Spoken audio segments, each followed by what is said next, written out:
মাত্র ৪৬ সেকেন্ডের যাত্রা, তার জন্যই প্রতীক্ষার প্রহর গুনছিল হুগলি নদীর দুই পার। শুক্রবারে সকালে অবসান হলো সেই প্রতীক্ষার, তৈরি হলো ইতিহাস। চালু হয়ে গেল গঙ্গার নিচ দিয়ে ছুটে চলা ইস্ট ওয়েস্ট মেট্রোর গ্রিন লাইনের যাত্রী পরিষেবা। গঙ্গার নিচে নীল আলো দেখতে পেয়ে উত্তেজিত যাত্রীরা। মাত্র ৪৬ সেকেন্ডে গঙ্গার এপার থেকে ওপারে পৌঁছে গেল মেট্রো। প্রথমবার গঙ্গা তলা দিয়ে যাওয়ার জন্য এক্সাইটেড হয়ে যাচ্ছি।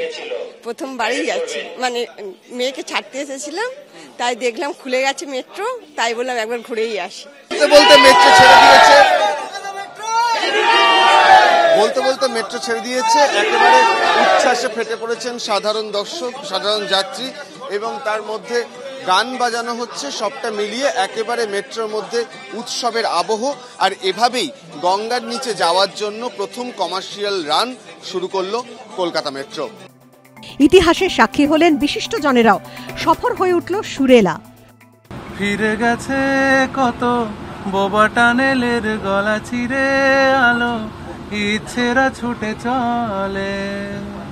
এই যে হাওড়ার ওপার, হাওড়ার মানে গঙ্গার এপার আর গঙ্গার ওপার, এটার যে কানেক্টিভিটি, এটার আরো আমাদের সেতু দরকার। সেতুর বদলে আমরা আন্ডারগ্রাউন্ড টানেল পাচ্ছি, যেখান থেকে মেট্রো যাচ্ছে।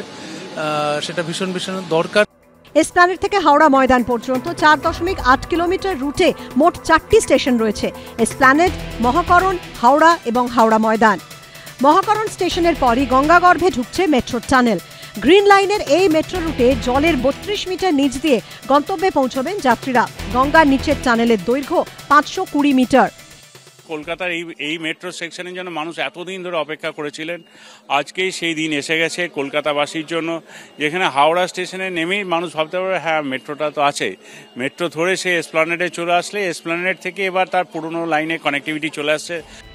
এদিন থেকেই চালু হলো অরেঞ্জ লাইনের নিউ গড়িয়া থেকে রুবি এবং জোকা তারাতলা পার্পল লাইনের মাঝেরহাট পর্যন্ত সম্প্রসারিত অংশের মেট্রো পরিষেবা। আজ থেকে সাধারণ মানুষের জন্য চালু হচ্ছে অরেঞ্জ লাইনের মেট্রো পরিষেবা। কবি সুভাষ অর্থাৎ নিউ গড়িয়া থেকে রুবি অর্থাৎ হেমন্ত মুখোপাধ্যায় পর্যন্ত আজ থেকে চালু হবে মেট্রো। সাধারণ মানুষ আজকে সকাল ৯টা থেকেই এই মেট্রো পরিষেবা উপভোগ করতে পারবেন। প্রথম দিনের সফরের সাক্ষী হতে অনেকেই টিকিটের জন্য লাইন দেন রাত থেকে। এই যে এতটা রাস্তা বাসে চেপে যাওয়া আর মেট্রো যাওয়ার মধ্যে অনেক পার্থক্য আছে, তো মেট্রোটা গিয়ে অনেক সুবিধা হবে, আরামে যাতায়াত করা যাবে। আর এটা ভীষণ একটা গুরুত্বপূর্ণ রুট আর কি, যেটুকু চালু হলো। আর তবে অফিস টাইমে হলে আরও বেশি ভালো হতো, এখন তো চলবে না, বিকেল পর্যন্ত চলবে। সন্ধ্যের দিকটা ভীষণ দরকার, ওটা তাড়াতাড়ি হয়ে গেলে ভালো হয়।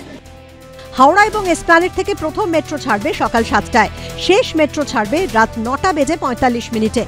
রবিবার মেট্রো বন্ধ থাকবে। সারাদিনে মোট ১৩০টি মেট্রো যাত্রীদের পরিষেবা দেবে। ব্যস্ত সময় ১২ মিনিট অন্তর এবং অন্য সময় ১৫ মিনিট অন্তর মেট্রো পাওয়া যাবে। অন্যদিকে নিউ গড়িয়া থেকে রুবি মেট্রো চলবে ২০ মিনিট অন্তর। সকাল ৯টায় দিনের প্রথম মেট্রো ছাড়বে। শেষ মেট্রো বিকেল ৪:৪০। শনি ও রবিবার কোনো পরিষেবা মিলবে না। জোকা তারাতলা রুটের মাঝেরহাট পর্যন্ত সম্প্রসারিত অংশে মেট্রো চলবে ২৫ মিনিট অন্তর। জোকা ও মাঝেরহাট থেকে দিনের প্রথম মেট্রো ছাড়বে সকাল ৮:৩০। শেষ মেট্রো দুপুর ৩:৩৫। এখানেও শনি ও রবিবার মেট্রো বন্ধ। গত ৬ মার্চ গঙ্গার নিচের মেট্রো পথের উদ্বোধন করেন প্রধানমন্ত্রী নরেন্দ্র মোদী। ওই দিন বাকি দুটি মেট্রো রুটেরও উদ্বোধন করেন তিনি।